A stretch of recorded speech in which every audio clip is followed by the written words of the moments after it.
오늘은 질량분석법의 원리에 대해서 살펴보도록 하겠습니다. 화합물의 질량 스펙트럼은 화합물의 핑거프린트, 즉 지문이다라고 이야기를 하고 있습니다. 그 이유는 질량 스펙트럼 안에는 그 화합물의 분자량에 대한 정보도 가지고 있고, 또한 그 화합물의 구조를 해석할 수 있는 구조적인 정보도 함께 가지고 있기 때문입니다. 이 아래쪽 그림에서 왼쪽에 있는 것이 질량 스펙트럼이 되겠고, 오른쪽에 있는 것은 우리가 분리 분석을 통하여 얻게 되는 크로마토그램에 대한 그림이 되겠습니다. 우선 질량 분석법의 기본 원리에 대해서 살펴보도록 하겠습니다. 질량 분석법은 원자나 분자를 이온화시켜서 기체상에서 하전 입자에 대한 질량, 즉 mass of charge를 측정하여 화합물의 구조를 규명하는 방법을 이야기하고 있습니다. 우리는 질량 분석법으로부터 아래의 정성적인 정보와 정량적인 정보 두 가지를 함께 얻을 수가 있습니다. 정성적인 정보에서는 조금 전 말씀드린 바와 같이 그 화합물의 분자량에 대한 정보, 그리고 그 화합물의 구조에 대한 정보를 얻을 수가 있고, 또한 정량적인 정보가 가능하기 때문에 어떤 시료 내에 있는 어넬라이트, 분석 물질의 농도를 측정할 수가 있습니다. 질량 분석기의 기기 장치의 구성에 대해서 살펴보도록 하겠습니다. 질량 분석기는 크게 시료 도입부, 이온화부, 질량 분석관, 이온 검출부, 그리고 이온 기록부로 구성이 되어 있습니다. 이 중 이온화부의 일부와 질량 분석관, 그리고 이온 검출부는 고진공 상태에 존재하고 있고 위치되어 있고, 고진공은 약 10의 5승, 마이너스 5승 토르 정도의 고진공이 가해지고 있습니다. 이에 비해서 시료를 도입하는 부분이라든지 시료의 이온화가 이루어지는 부분은 대기압하에서 이루어지고 있습니다. 왜 그렇다라면 이 질량 분석기에서 하이 베큐um, 고진공이 필요한 것일까요? 거기에 대해서 한번 살펴보게 되면 우선 질량 분석기의 이온화부에는 필라멘트가 존재하고 있는데요. 이 필라멘트의 산화를 방지를 해서 그 수명을 길게 하기 위함입니다. 예를 들게 되면 우리가 백열등이 있는데 백열등 안에도 필라멘트가 존재하잖아요. 근데 이 백열등이 만약에 진공 상태에 있지 않고 안이 공기로 채워져 있다라면은 이 백열등 안에 있는 필라멘트의 산화가 일어나서 이 백열등의 수명이 매우 짧을 것이에요. 그죠? 그와 같은 이유로 질량 분석기의 아연 소스에 있는 필라멘트 쪽에 산화를 막아주기 위해서 고진공을 걸어주고 있는 거죠. 두 번째로는 질량 분석기에서는 시료를 이렇게 휘발성 시켜야 되는데, 실제 휘발성이 적은 액체나 고체의 경우 실제 고진공을 걸어주게 되면 그 휘발도가 증가하게 됩니다. 따라서 휘발성을 증가시키기 위해서 고진공을 가해주고 있습니다. 세 번째로는 어떤 충돌을 방지하기 위함입니다. 이온화부에서 생성된 이온과 그리고 거기 질량 분석관이 만약에 대기 중에 공기가 함께 존재한다고 한다면은 이온이 공기에 부딪혀서 더 자그마한 조각으로 깨질 수가 있을 거예요. 이와 같은 것들을 막아주기 위해서 이 질량 분석관에는 하이 베큐um을 걸어 주어서 이온이 이런 공기 중에 있는 물질들과 서로 부딪히지 않도록 이렇게 해주고 있는 거죠.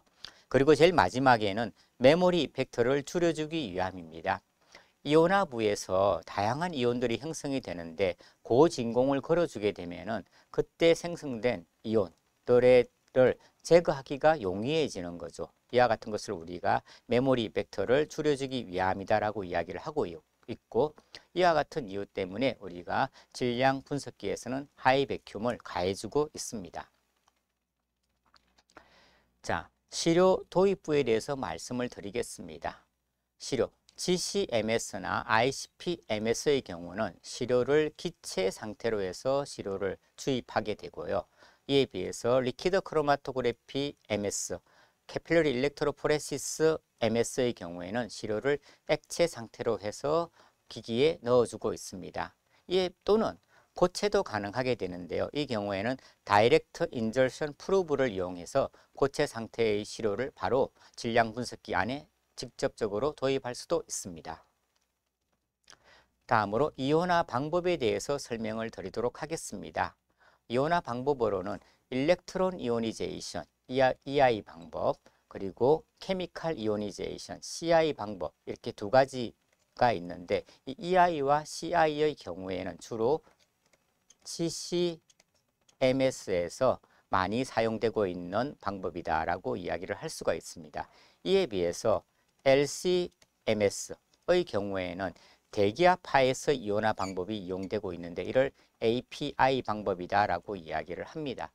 API 방법에는 크게 두 가지, 일렉트로 스프레이 이오니제이션 ESI와 애트모스페릭 프레저 케미칼 이오니제이션 APCI 이렇게 두 가지 방법으로 나누어 볼 수가 있는데 이후에 좀 더 자세하게 살펴보도록 하겠습니다. 또는 매트릭스 어시스티드 레이저 디졸션 이오니제이션 매트릭스 보조 레이저 탈착 이온화 방법이라고 하는 말디 방법도 최근에 널리 사용되고 있는 이온화 방법 중에 하나라고 이야기를 할 수가 있습니다. 우선 제일 첫 번째로 GCMS에서 가장 널리 사용되고 있는 방법인 전자이온화 방법, 일렉트론 이오니제이션, EI에 대해서 설명하도록 하겠습니다. EI는 기체 상태의 시료 분자에 전자빔을 충돌시켜서 이온화하는 방법으로서 이때 이온화 전압은 70 일렉트론 볼트 정도를 가해주고 있습니다. 실제 유기화합물의 결합 에너지가 약 7에서 15 일렉트론 볼트인 걸 고려하게 된다면 70 일렉트론 볼트는 상당히 강한 에너지가 되겠고 이로 인해서 다양한 조각이온, 프래그먼트 이온이 형성되는 것이 EI, 이온화 방법의 특징이다라고 이야기를 할 수가 있습니다. 즉 분자로부터 전자가 하나 떨어져 나간 몰레큘러 아이온이 형성이 되고 그 이후에 아주 높은 이온화 전압으로 인해서 다양한 조각 이온이 생성되는 것이 EI 방법이 되겠습니다. 전자이온화 방법의 장점은 조작이 간편하고 그리고 재현성이 양호하다라는 것입니다. 또한 많은 조각이온, 프래그먼트 이온이 관찰되기 때문에 그 화합물의 구조를 동정하기에 매우 용이합니다. 실제적으로 화합물의 EI 스펙트럼의 경우에는 방대한 MS 라이브러리가 구축되어 있는데요. 예를 들게 되면은 윌리 NIST MS 라이브러리의 경우에는 약 300만 종의 스펙트럼이 존재를 하고 있어서 실제 이와 같은 라이브러리 검색을 통하여 그 화합물의 구조를 쉽게 예측 또는 동정할 수가 있습니다. 단점으로는 이온화 에너지가 너무 커서 약 70 일렉트론 볼트라는 에너지이기 때문에 몰레큘러 아이온 픽업을 관찰하기 어렵다라는 단점이 있습니다. 그림을 보면서 전자이온화 방법에 대해서 다시 설명을 드리도록 하겠습니다. 왼쪽에 있는 부분이 GC에 해당하는 부분이 되겠고 오른쪽에 위에 있는 부분이 매스에 해당하는 부분이 되겠습니다. GC의 인젝션 폴트를 통해서 시료를 주입하게 되면은 GC에 있는 캐필러리 칼럼을 통해서 어넬라이트가 분리가 이루어지게 되고 이 분리된 어넬라이트가 아이온 소스 속으로 들어가게 됩니다. 아이온 소스에는 EI에는 필라멘트가 존재한다라고 이야기를 했어요. 그죠? 필라멘트에서 약 70 일렉트론 볼트의 에너지가 가해지기 때문에 이 분자는 전자가 하나 떨어져 나간 몰레큘러 아이온이 형성이 될 수가 있습니다. 또한 에너지가 상당히 강하기 때문에 몰레큘러 아이온으로부터 다양한 조각 이온들이 형성이 될 수가 있는 거죠. 이때 형성되는 조각 이온은 플러스 차지 또는 네거티브 차지 또는 중성이 넣을 수가 있습니다. 그런데 여기에는 아이온 소스에는 리펠러라고 하는 것이 설치되어 있어서 리펠러에다가 포지티브 전압을 걸어주게 되면은 양이온만 질량 분석관으로 들어가게 할 수가 있겠죠. 네거티브 이온이라든지 중성 분자는 반발력이 없기 때문에 질량 분석관으로 들어가지 못하고 양이온만 들어가게 할 수가 있습니다. 또는 리펠러에 네거티브 차지를 가해주게 되면은 어미온만 질량 분석관으로 도입을 할 수가 있겠죠. 이렇게 도입된 다양한 이온들은 질량 분석관에서 M 오브 G에 따라서 분리가 이루어지게 되고 그에 따라서 우리가 검출을 하게 되는 것이 EI를 이용한 EIMS 방법이 되겠습니다. 두 번째로 화학 이온화 방법, 케미컬 이오니제이션, 우리는 CI라고 이야기를 합니다. CI 방법은 EI에 비교해서 소프트한 이온화 방법이다라고 이야기를 할 수가 있습니다. EI하고 CI의 차이는 크지 않은데요. 케미컬 이오니제이션을 실시할 때는 시약기체, 즉 메탄가스를 이온화실에 함께 도입을 해주게 됩니다. 그러면은 메탄가스가 존재할 것이고 실외 중에 있는 어떤 어넬라이트도 존재를 하게 되겠죠.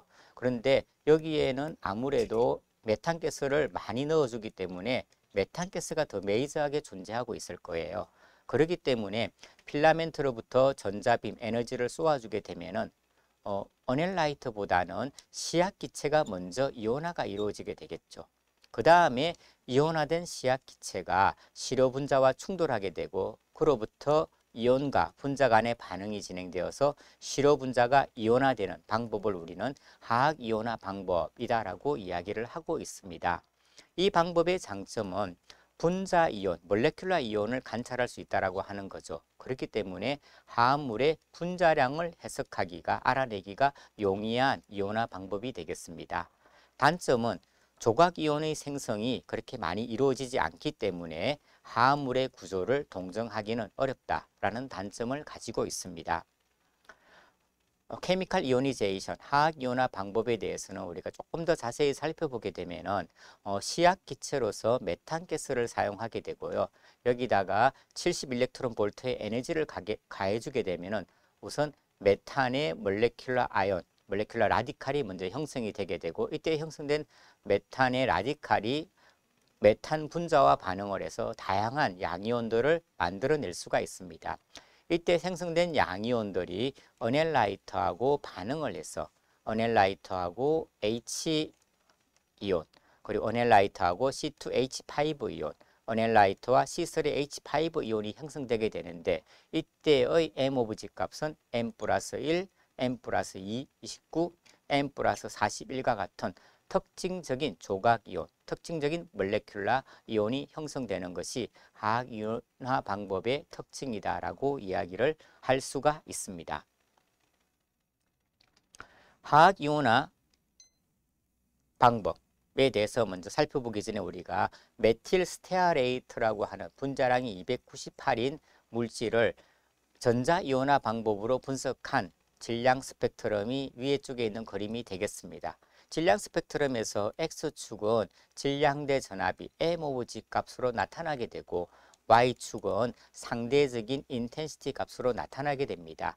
상대적인 인텐시티는 질량 스펙트럼에서 관찰된 가장 인텐시티가 높은 피크, 이거의 경우에는 74가 되겠죠. 이 피크를 우리는 베이스 피크라고 이야기를 하고 이 베이스 피크의 인텐시티를 100으로 두고 나머지 이온들의 크기를 상대적으로 표시한 것이 렐러티브 어번던스 값이 되겠습니다.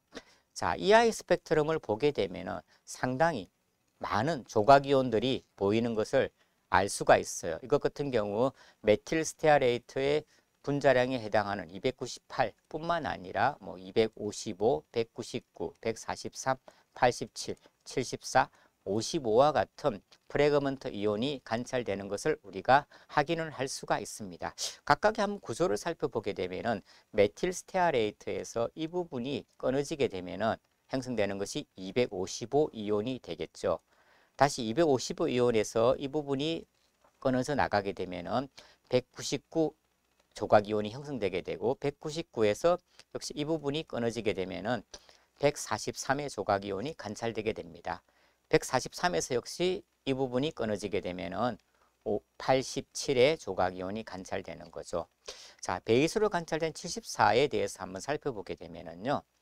메틸 스테아레이트 구조의 경우를 보게 되면은 이 펑셔널 그룹에서 알파, 베타 감마 위치에 하이드로젠을 가지고 있습니다.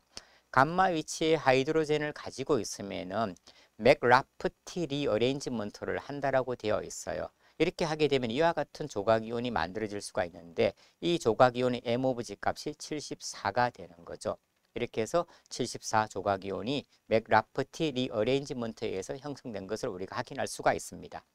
즉 어떤 펑셔널 그룹의 감마 위치에 하이드로젠을 가지고 있으면 리어레인지먼트가 나타나서 이와 같은 특징적인 조각이온이 나타날 수 있다고 하는 것이 맥라프티 리어레인지먼트에 대한 설명이 되겠습니다. 자, 그 다음으로 우리가 메틸 스테아레이트를 CI 모드에서 분석한 크로마토그램을 보겠습니다. 자, 그림에서 보시는 바와 같이 조각이온에 대한 정보가 거의 없는 것을 볼 수가 있어요. 이에 비해서 오른쪽을 보게 되면은 299, 327, 339 이와 같은 세 가지 피크가 관찰되는 것을 볼 수가 있습니다. 299는 M 플러스 1의 피크, 327은 M 플러스 29, 339는 M 플러스 41의 피크에 해당을 하게 되고 이와 같은 세 M 오브 G 값의 해석을 통해서 이 화합물의 분자량이 298인 것을 알 수 있게 되고 그 다음 EI 스펙트럼에서 관찰된 다양한 조각이온에 대한 구조 해석을 통하여 이 물질이 메틸 스테아레이트와 같은 구조를 가지고 있는구나라고 최종적으로 아이디를 할 수가 있습니다. 그렇기 때문에 우리가 EI하고 CI는 서로 상보주기로 이 화합물의 구조를 해석하는 데 도움이 되기 때문에 사실은 어떤 화합물의 구조를 예측하기 위해서는 EI 스펙트럼 그리고 CI 스펙트럼을 함께 얻어서 두 스펙트럼의 해석을 통해서 그 화합물의 구조를 동정하고 있습니다. 세 번째로는 전기 분무 이온화 방법이 되겠습니다. 전기 분무 이온화 방법은 LC-MS에서 주로 사용되고 있는 방법으로서 ESI, 일렉트로 스프레이 이오니제이션이라고 이야기를 하고 있습니다. ESI 방법에 대해서 잠깐 설명을 드리게 되면요, LC 칼럼을 통해서 나온 일루언트가 캐필러리를 통해서 이렇게 들어가게 됩니다. 그리고 캐필러리 밖으로는 분무가스라고 하는 네뷸라이징 가스가 불어 넣어지고 있기 때문에 이 캐필러리 끝단에서 실제 일루언트들은 이와 같이 분무가 이루어지게 되어 있습니다. 만약에 네뷸라이징 가스가 없다라고 하면은 이 일루언트는 아래쪽으로 뚝뚝 물방울이 수도꼭지 떨어지듯이 떨어지게 되겠죠. 그러나 분무가스가 이 캐필러리를 둘러싸서 들어가고 있기 때문에 실제 스프레이 현상이 나타나게 됩니다. 그리고 전기 분무이기 때문에 그냥 분무가 이루어지는 것이 아니라 이 캐필러리의 양 끝단에 볼티지를 전압을 걸어주게 되어 있는데 대략적으로 3에서 5kV의 전압을 걸어주게 됩니다. 전압을 걸어주게 되면 이 분무에서 생성되는 물방울들이 차지를 가지고 있는 물방울들의 형태로 분무가 이루어진다라고 이야기를 하고 있습니다. 이렇게 분무된 큰 물방울들이 주변에 있는 히터나 드라잉 가스의 영향을 통해서 물방울의 사이즈가 줄어들게 되고 최종적으로 형성된 이온들이 이 샘플 콘을 통해서 안쪽으로 매스 어널라이저 쪽으로 들어가도록 되어 있는 것이 전기 분무 이온화 방법의 아연 소스의 구조가 되겠습니다. 다시 전기 분무 이온화 방법에 대해서 하나하나 차근차근 설명을 드리도록 하겠습니다. 칼럼을 통과해 놓은 일루언트가 캐필러리를 통해서 네뷸라이즈 가스의 영향을 받아서 분무가 이루어지게 되고요. 그리고 여기에는 하이 볼티지 약 3에서 5kV의 전압이 가해지기 때문에 이와 같은 차지를 가지고 있는 물방울 형태로 분무가 이루어지게 되겠습니다. 여기에 외부에서 히터에 의해서 용매가 증발하게 되면은요, 이베포레이션에 의해서 물방울의 사이즈가 점점 줄어들게 되겠죠. 물방울의 사이즈가 줄어들게 되면은 이 물방울 안에 있는 이런 이런 이온 간에 서로 거리가 가까워지게 되고 그 결과 서로 리펄전 현상이 작용을 해서 쿨로믹 익스플로전이 일어나게 됩니다. 그렇게 되면은 양이온 또는 음이온 또는 중성 분자 같은 것으로 물방울의 사이즈가 줄어들게 되고 실제 이렇게 생성된 이온들은 질량 분석관으로 바로는 못 들어가게 되어 있어요. 왜냐하면 커튼가스가 안에서 밖으로 이렇게 나오고 있기 때문에 안으로 들어가는 것이 힘들겠죠. 근데 내가 양이온을 분석하고자 하는 경우에는 안쪽에서 양이온을 끌어당기는 힘을 가해주게 되면 양이온만 안쪽으로 들어가게 되고, 또는 음이온을 분석하는 경우에는 음이온만 들어가도록 이렇게 기기를 조절할 수가 있습니다. 이렇게 들어간 양이온 또는 음이온은 매스 어널라이저에서 그 M 오브 G 값이 분석이 되도록 되어 있습니다.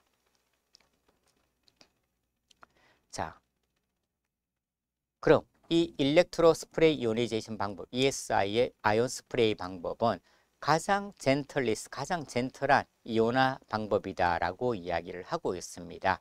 즉 아까 CI 방법도 젠틀하다라고 했었는데 CI보다 더 젠틀한 이온화 방법이다라고 이야기를 하고 있고요. 폴라한 물질이나 아이오닉 물질의 분석에 아주 용이한 방법이 ESI 방법이 되겠습니다.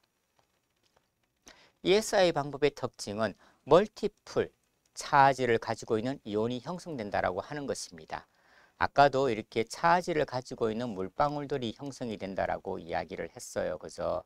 형성이 되는데 이게 쿨로믹 익스플로전을 하게 되면은 차지를 하나 가진 것, 그리고 2개 가진 것, 3개 가진 것, 이런 다양한 물방울들이 이온들이 형성이 될 수가 있는 거죠. 이와 같은 것이 멀티플 차지드 이온이 되겠습니다. 실제 프로테인을 예를 들게 되면은 이 그림에서 볼 수 있는 바와 같이 1599.8이라고 하는 이 조각이온 같은 경우는 분자량에다가 수소 이온이 15개가 결합한 형태가 되겠습니다. 분자량이 23,983이고 15개가 결합됐기 때문에 플러스 15, 그리고 차지가 15이기 때문에 15로 나눠주게 되면은 1599.9가 되겠죠. 그래서 1599.8에서 관찰이 된 거죠. 이 이온을 보게 되면은 분자량이 23,983이고 수소가 13개가 결합된 거예요. 플러스 13, 그리고 차지가 13이기 때문에 나눠주게 되면은 1845.9가 되겠죠. 1845.9 이렇게 관찰이 되는 것입니다. 이와 같이 ESI를 쓰게 되면은 13개의 결합한 거, 14개, 15개, 16개, 20개, 30개, 다양한 멀티플 차지를 가진 이온이 형성되는 것이 그 특징이라고 할 수 있습니다. 이때 이 M 오브 G 값을 계산하는 공식은 M 플러스 마이너스 결합한 수소 이온의 개수 나누기 차지를 하게 되면은 이것으로부터 M 오브 G 값을 우리는 이론적으로 알아낼 수가 있습니다. 다음으로 대기압 화학 이온화 방법, Atmospheric Pressure Chemical Ionization APCI 방법이 되겠습니다. APCI 방법은 앞에 설명한 ESI 방법과 아주 유사하다고 볼 수가 있는데요. 역시 캐필러리를 통해서 칼럼에서 나온 일루언트를 넣어주게 되고, 그리고 캐필러리 주변으로 네뷸라이징 가스를 불어 넣어주게 됩니다. 그렇게 되면 아까 네뷸라이제이션 분무가 이루어진다라고 이야기를 했어요. 근데 아까는 ESI 방법에서는 이 캐필러리 양 끝단에 하이 볼티지를 걸어줬잖아요. 그런데 대기압 화학 이온화 방법에서는 볼티지를 걸어주지 않고 오히려 열을 가해주게 됩니다. 열을 가해주게 되면 이 분무되는 것에는 이와 같은 용매 분자도 있을 것이고 또는 어넬라이트도 존재를 하게 되겠죠. 여기다가 APCI 하나의 특징은 이와 같은 코로나핀이 하나 나와 있어요. 이 코로나핀에다가 전압을 가하게 되면 코로나 방전이 이루어지게 되겠죠. 코로나 방전에 의해서 먼저 용매 분자가 먼저 이온화가 이루어지게 됩니다. 왜? 용매 분자가 훨씬 더 많이 존재하기 때문이죠. 그죠? 용매 분자가 이온화가 되고 그 용매 분자의 프로톤이 다시 어넬라이트로 전달되는 걸 우리가 프로톤 트랜스퍼 또는 차지 트랜스퍼라고 이야기하는데, 이와 같은 차지 트랜스퍼에 의해서 어넬라이트가 이온화가 되는 거죠. 이렇게 이온화된 어넬라이트는 이제 매스 어넬라이저 쪽으로 들어가게 되는 것이 APCI 방법이 되겠습니다. 다시 한번 살펴보겠습니다. 자, 캐필러리를 통해서 LC 칼럼에서 나온 일루언트가 들어가게 되고 그 주변으로 네뷸라이징 가스가 들어가기 때문에 이와 같이 분무가 이루어지는데, 여기에는 전압은 볼티지는 가해지지 않고 히팅만 이루어지고 있어요. 그러니까 여기에는 이와 같은 용매 분자 또는 어넬라이트 이런 것들이 나오게 되겠죠. 그런데 이 캐필러리하고 매스 어넬라이저 사이에는 코로나 디스차지 니들이 존재하고 있어요. 그래서 여기서 코로나 방전이 이루어질 수 있게 되고 코로나 방전을 통해서 먼저 솔번트 몰레큘 분자가 먼저 프로토네이션 돼서 이온화가 이루어지게 됩니다. 그 이후에 여기 있는 프로톤이 서로 접촉에 의해서 이 어넬라이트 쪽으로 전달이 될 수 있겠죠. 이렇게 MH 플러스 이온이 형성될 수 있는데 이걸 우리가 프로톤 트랜스퍼다라고 이야기를 하고 있습니다. 이렇게 생성된 어넬라이트의 프로토네이티드 어넬라이트 이온이 이제 질량 분석 안으로 들어가서 M 오브 G 값으로 분석이 이루어지게 되는 것이 APCI 방법이 되겠습니다.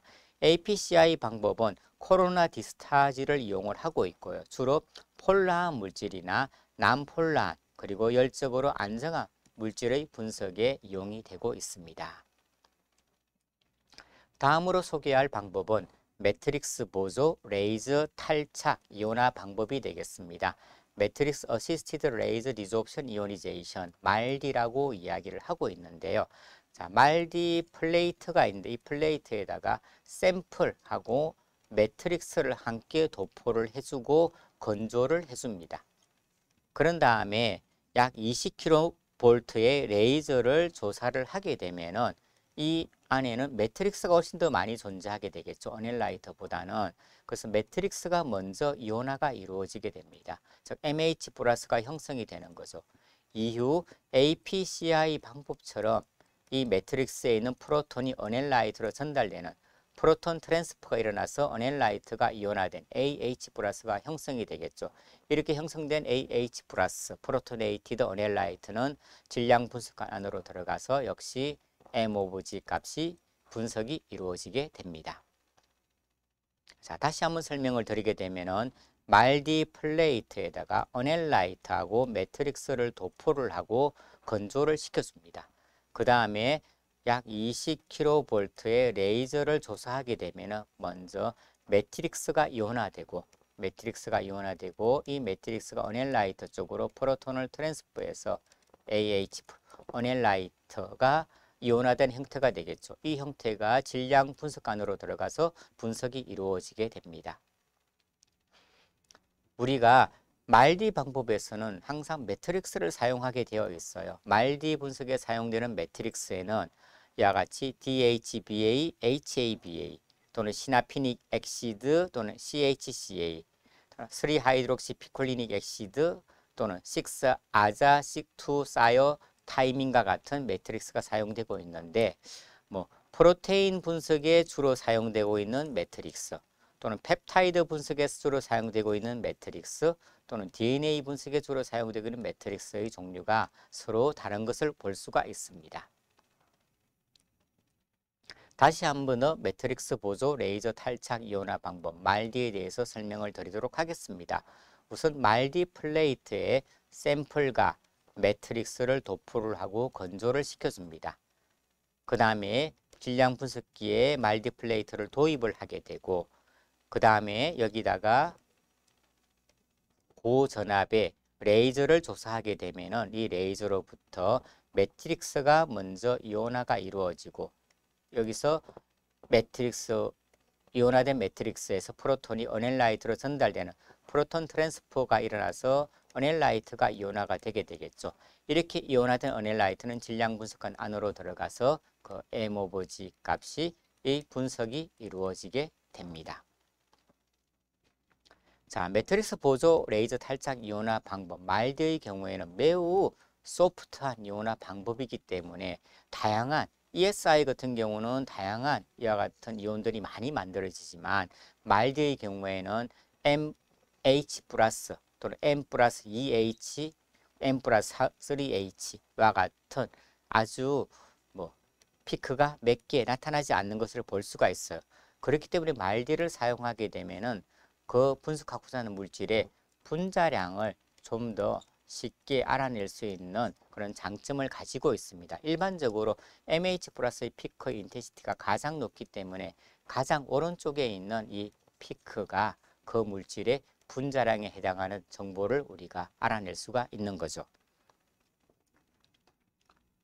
우리는 오늘 이 시간에 질량 분석법의 기본 원리, 그리고 질량 분석법에 있는 기기 장치 중에서 우리가 시료를 도입하는 장치, 그리고 이온이 만들어지는 이온화부에 대해서 오늘 이야기를 해보았습니다. 이상으로 오늘 수업을 마치도록 하겠습니다.